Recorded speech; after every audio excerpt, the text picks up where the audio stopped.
மறைமுகமாக ஓட்டு கேட்டுக்கின்ற உதயநிதி சொன்னாரு, நாங்க வந்தவுடனே நீட்டு எடுத்துருவோம், அதுக்கான சூட்சமும் இந்தியாவிலேயே என்கிட்ட தான் இருக்குதுன்னு ஒரு செங்கலை வச்சுக்கின்னு சொன்னார். அவரால் ஒன்னையும் புடுங்க முடியல. நீட்டை யாராலும் ஒழிக்க முடியாது. நீட்டு ஏழைகளுக்கான ஒரு அற்புதமான தேர்வு. இதற்கு முன்னாடி பணக்காரன் மட்டும்தான் மருத்துவராக முடியும். ஆனா நீட்டு வந்த பிறகு அதோடு சேர்ந்து எடப்பாடியாருடைய 7.5% ஒதுக்கீடு வந்த பிறகு சாதாரண ஒரு கூலி தொழிலாளி கூட அவனுடைய மகனோ மருத்துவர் ஆக முடியும் என்ற ஒரு எண்ணம் உருவாயிருக்கு. நான் நீட் தேர்வுக்கு என் பொண்ணை கூட கூட்டு போனேங்க. என் கூட வந்தவங்க பாதி பேர் பாத்தீங்கன்னா நம்மள மாதிரியே கஷ்டப்படுற ஏழை கூலி தொழிலாளிலாம் தன் பொண்ணை பிள்ளைய கூட்டு வந்தாங்க. அப்ப அது யாரு கூறியது? நீட்டு பணக்காரன் மட்டும்தான் மருத்துவராக நிலை மாறி நரேந்திர மோடி நீட் என்பதை கொண்டு வந்த காரணத்தினால மொத்தத்தில் 4 லட்சம் ரூபாய் இருந்தா போதும் ஒருத்தர் மருத்துவராகிடலாம். ஆனா இதுக்கு முன்னாடி 1 கோடி ரூபாய் இருந்தா கூட முடியாது. ஆக நீட்டை ஒழிக்க நான் ஒன்றை சொல்லுகின்றேன்.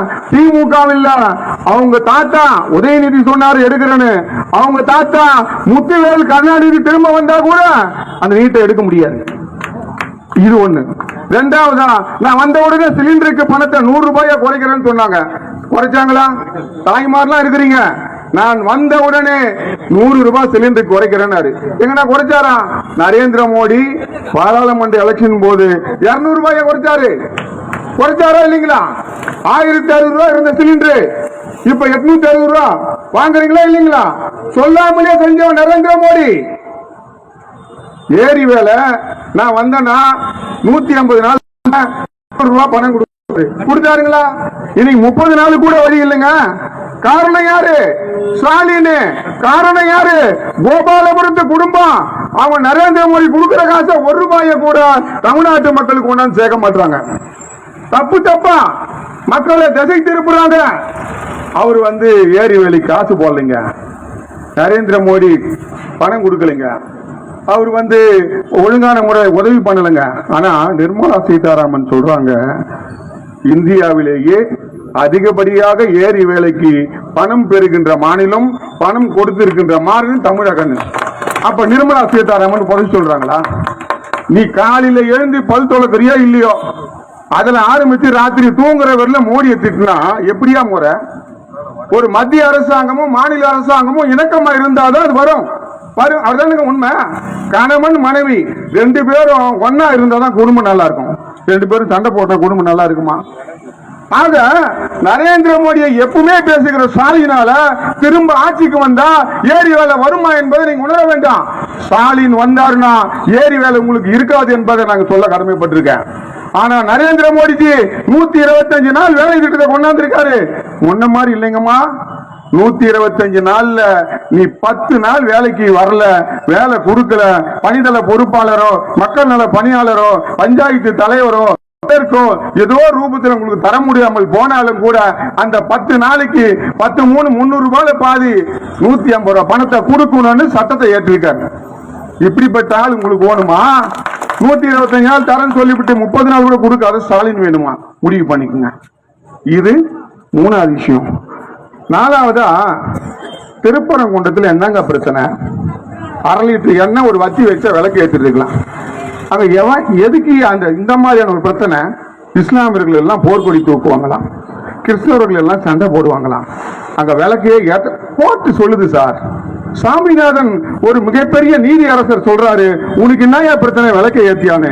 அதை கூட மதிக்கல. நீதி அரசரையே மதிக்காத ஒரு ஆட்சின்னு சொன்னா இந்தியாவில் ஸ்டாலின் ஆட்சி தான். இவங்க தூக்கி எறியப்பட வேண்டிய மிகப்பெரிய தீய சக்தி. கருநாகத்தை விட விஷத்தன்மை கொண்ட ஒரு இயக்கம் திராவிட முன்னேற்ற கழகம். இந்த இயக்கத்தை ஒழிக்க என்டிஏ கூட்டணி தயாராகிவிட்டது. பிஜேபி திமுகவை எப்படியாவது தோக்கடிக்கணும்னு நினைக்கிறாங்க அப்படின்னு திமுக காரன் சொல்லிட்டு இருக்கான். பிஜேபி நினைச்சா திமுகவை 2 வருஷத்துக்கு முன்னாடி வீட்டுக்கு அமைச்சிட்டு இருப்போம்.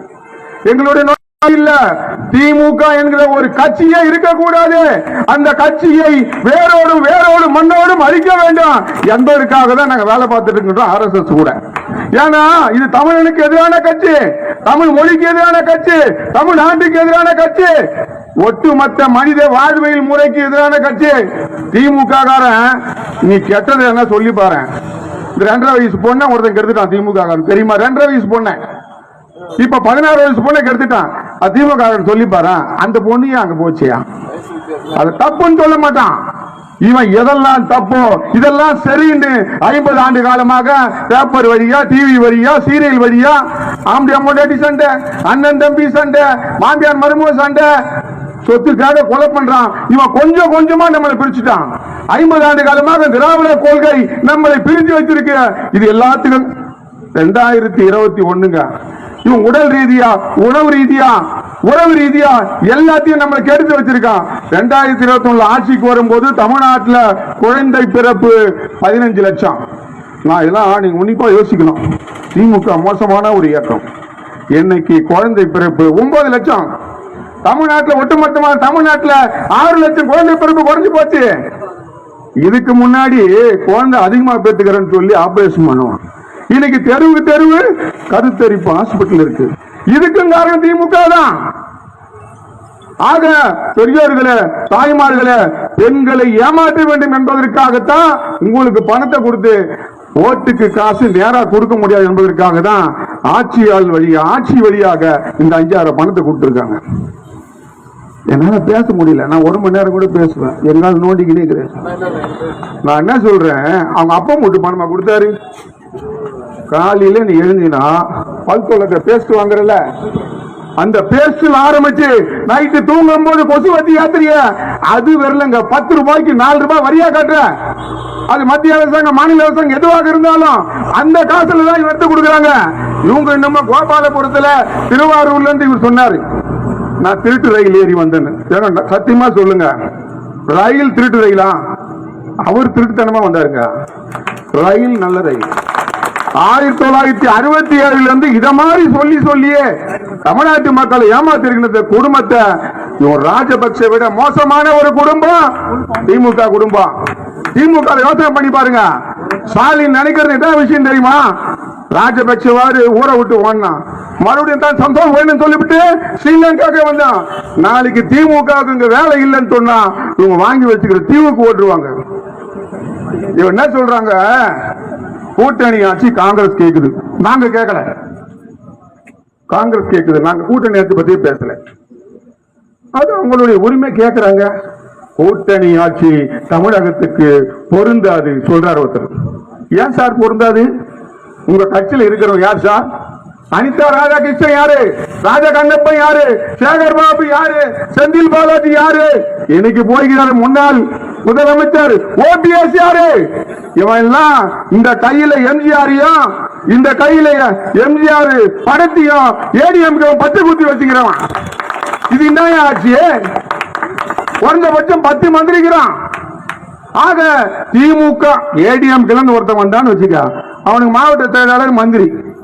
திமுகவில் காலங்காலமா உழைச்சம் இருக்கான். அவனா இன்னைக்கு பாவங்க. அவன் என்ன பண்றான்? காசை வாங்கிக்கிட்டு வேற வழி இல்ல, காசு கொடுத்தா போதும். திமுக காரனுக்கு காசு கொடுத்தா அவன் அமைதியாயிடுவான். திமுகவை எவ்வளவு பேர் கஷ்டப்பட்டு இருக்கிறான். அவனுக்கு எல்லாம் ஒரு மாவட்ட செயலாளர் மந்திரி பதவி இல்ல. எங்கிருந்தா வந்தவங்க பேச நிறைய பேர் சொல்லலாம்.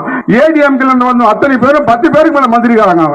ஆக ஸ்டாலின் நினைப்பது, கோபாலபுரத்து குடும்பம் நினைப்பது என்னவென்று சொன்னால், திமுக அழிந்தாலும் பரவாயில்ல, நம்ம குடும்பத்தில் ஒருத்தர் முதல்வர் ஆகணும். அதுக்கான வேலையை தான் ஸ்டாலின் செஞ்சிருக்காரு. நீங்க சொல்லுங்க, எடப்பாடியார் முதல்வராக வரணுமா, இன்னைக்கு உதயநிதி முதல்வராக வரணுமா? அவங்க இந்த தேர்தலை எதுக்காக சந்திக்கிறாங்கன்னு சொன்னா, உதயநிதி ஸ்டாலின் முதல்வராக வர வேண்டும் என்பதற்காக தான். ஒரு முதல்வரை 29 பைசா கிண்டல் பண்றவங்க வரணுமா? இவர் வந்தார்னா எடப்பாடியார் காலத்துல எத்தனை ஏரியை சுத்தம் பண்ணாருங்க? மோடியோட கை கோர்த்தாரு, செஞ்சாரு, எல்லா ஏரிக்கும் தூர் வாரினாரு, எல்லா திட்டங்களையும் அமல்படுத்தினாரு. அப்படிப்பட்ட முதல்வர் விவசாய குடும்பத்தை சேர்ந்த எடப்பாடியார் வரணுமா? விவசாய மண்வெட்டினா நான் தெரியுமா உதயநிதிக்கு? தலைக்கால் வைக்கணும்னா நான் தெரியுமா? வரப்புன்னா நான் தெரியுமா? இவர் வரணுமா? ஆக பெரியவர்களே, தாய்மார்களே, சகோதரர் தலைவர் சொல்லிட்டாரு. எங்க மாவட்ட தலைவர் உதயநிதியே மண்வெட்டி தான். மண்வெட்டியா இருந்தா கூட பரவாயில்ல சார், மண் எடுக்க உதவும், எதுக்கும் பிரயோஜனம் இல்லாத. ஆக நம்ம ஏதோ விளையாட்டுக்கு பேசணும்னு நினைக்காதீங்க. இது தர்மத்திற்கும் அதர்மத்திற்குமான ஒரு போர். இந்த போர்ல தர்மம் ஜெயிக்கணும். அனைத்து இந்திய அண்ணா ஒரு ஆட்சி அமைய திமுகவை அப்புறப்படுத்த வேண்டும். ஆக நீங்கள் அனைவரும் அதுக்கு தயாராக வேண்டாம். பெண்களுடைய வாக்கு அதிகமா இருக்கு. தாய்மார்களே, நான் சொல்றேன், இந்த சாராயத்தை கொடுத்து எத்தனை பேர் தாலி அறுத்துக்கிறான் தெரியுமா? அம்மா, மொடையூர்ல தெருமுனை கூட்டம் வச்சம்மா. அன்னைக்கு மறுநாளே தாய் 30 வயசுல ஒருத்தன், 35 வயசுல ஒருத்தன் கீரைப்பாக்கம் காலையில சரக்கு வச்சுட்டான். சாராயத்தை குடிச்சிட்டான், கையில பாட்டில் எடுத்துக்கணும். கீரைப்பாக்கம் தானலையம்மா, ஸ்பாட் அவுட் 2 பேரும். ஒருத்தனுக்கு 1.5 வயசுல குழந்தை, ஒருத்தனுக்கு 6 மாசத்துக்கு குழந்தையம்மா. இந்த தாலி அறுக்கிற கூட்டம் நமக்கு வேணுமா? அந்த பொண்ணோட நிலைமை என்ன ஆகும்? அந்த பொண்ணு தன்னுடைய வாழ்வியல் முறையை தோக்குவதற்கு 2 வருஷம் ஆகுமோ 3 வருஷம் ஆகுமோ? 4 பேர் வைப்பான். எனக்கும் 3 பொண்ணு இருக்கு, நம்ம எல்லாருக்கும் குழந்தைங்க இருக்கு. இந்த நிலைமை நம்ம குடும்பத்துக்கு வந்தாதான் நினைக்காம அந்த வீடு தானே பத்திக்கின்னு இருக்குது அப்படின்னு நம்ம நினைக்க கூடாது. இன்னைக்கு எடுத்துக்கங்க, நேத்துங்க ஏன் ஊர்லங்க அந்த பொண்ணு சிவகாசி பக்கத்துல இவன் லவ் மேரேஜ் பண்ணி கட்டியான்தான். புல் போத சரக்க ஊத்தின்னு போனப்பா நைட் 8 மணி ஸ்பாட் அவுட். அந்த பொண்ணு அவங்க அப்பா கிட்ட சொல்லுது, எப்பா எங்க வீட்டுக்காரன் செத்துட்டான்பான். அந்த தகப்பனுடைய மனநிலை எப்படி இருக்கும்? இது எல்லாத்தையும் காரணம் யாரு? சாராயத்தை ஏன் ஒழிக்க முடியாது? ஒயின் ஷாப்பை ஏன் ஒழிக்க முடியாது? எத்தனை பேர் தாலி அறுத்திருக்கானுங்க அந்த கட்சியில. தாலி அறுக்கிற இயக்கம் வேணுமா? இதை பாதுகாக்கணும் நினைக்கிற நரேந்திர மோடி வேணுமா என்பதை நீங்கள் யோசிக்கணும். இவங்க அம்மையார் தாலிக்கு தங்கம் திட்டம் கொடுத்தாங்க, பல திட்டங்களை கொடுத்தாங்க. அதுல இந்த சைக்கிள் கொடுக்கறது, லேப்டாப் கொடுக்கறத கூட இந்த கொடுத்துட்டான். தாலிக்கு தங்கத்தை மட்டும் கொடுக்கல. அது ஏன் தெரியுமா? அவங்க வகைராக்கவே தாலி பிடிக்காதுங்க. சத்தியமா சொல்றேன், அவர் இந்துக்களை அழிக்க வேண்டும் என்கிற ஒரு கூட்டம், கோபாலபுரத்து கூட்டம். ஒரு வீரமணி, நாங்க ஆட்சிக்கு வந்தோம்னா வீரமணி கண்டிக்கப்படுவோம். ஒரு பள்ளியில 10 பொம்மநாட்டி நிக்க வச்சு தாலி அறுத்தவன் வீரமணி, திராவிட கழகத்தினுடைய தலைவர், திராவிட முன்னேற்ற ஸ்டாலினுடைய தாய் கட்சி, தாய் இயக்கம். இவங்க அதனாலதான் யாரையோ திருப்திப்படுத்தணும் என்பதற்காக எதை ஒன்னாலும் கொடுக்கலாம், தாலிக்கு மட்டும் தங்கம் கொடுக்க கூடாது. ஏன்னா நம்ம அந்த அறக்கிற கூட்டத்துல, அந்த அறக்கிற இயக்கத்துல நம்ம வந்திருக்கோம். ஆக இதெல்லாம் நீங்க ஆராய்ந்து யோசனை பண்ணி பார்த்து சுய பரிசோதனை செய்து 1000 ரூபாய் 5000 ரூபாய்க்கு ஓட்டு போடணுமா? இல்ல ஒரு நாட்டை சொல்லி 2 நிமிஷம் தலைவர் சொல்லிடுறா, நல்லா பாத்துக்குங்க.